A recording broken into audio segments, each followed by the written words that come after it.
Stunting is a phenomenon where children are too short for their age, and these children who are stunted have long-run consequences in that they have lower educational attainment and lower wages, and they're less productive. And so it really matters for development. And so at a recent conference at the LSE, we sat down with people who are translating stunting research into policy and asked them what their experiences were in that transition. So the economic policy research note on stunting tries to achieve two things. The first one is to do a thought experiment of what it means in economic cost if none of the population was stunted today worldwide.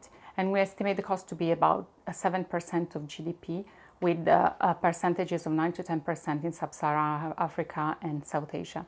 In the second part, we use the same methodology to estimate how much reduction in stunting you would achieve by either direct nutrition interventions or nutrition-sensitive interventions. And we show that even scaling up nutrition direct interventions would at most help you reduce stunting by 20%, but a very cost-effective way. But you would need additional interventions to really achieve the SDG target of 40% reduction.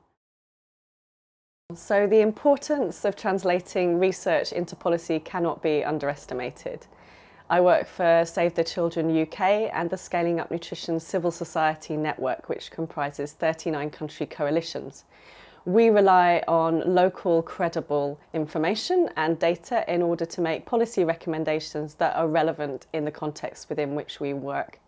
And we often engage our civil society partners and alliances in implementing some of those policy decisions and policy changes through using the data that's been collected through the research that we've undertaken and the research of others as well.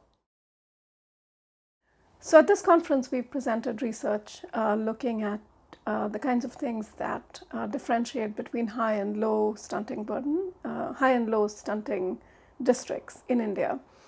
And it's been remarkable to see how connected it is with some of the insights from the other papers here. For example, we see over and over again that the determinants of stunting and changes and differences in these determinants over time and over space really matter a lot. And so, I think what we take away both from the work we are doing and from the things that I've been hearing here at the conference are that a very strong focus on understanding these determinants from a policy perspective is going to be very important. There's, doesn't seem to be a magic bullet. This is something that takes time.